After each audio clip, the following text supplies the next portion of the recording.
দেখুন, আজান হলেই বহু মুসলিম বোন দ্রুত মাথা ঢাকার চেষ্টা করে কাপড় দিয়ে। তার কাপড়ের কোনো ঠিক ঠিকানাই নেই, অথচ আজান হলেই অনেক মুসলিম বোনকে দেখা যায় ওড়না দিয়ে মাথা ঢাকছে।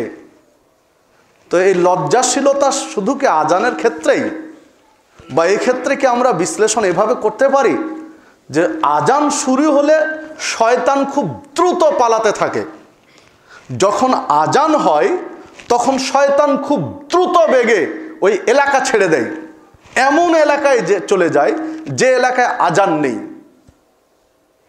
তো আজান শুরু হলেই শয়তান খুব দ্রুত বেগে পালাতে থাকে। এই জন্যই কি মুসলিম বোনেরা মাথায় কাপড় উঠিয়ে দেন?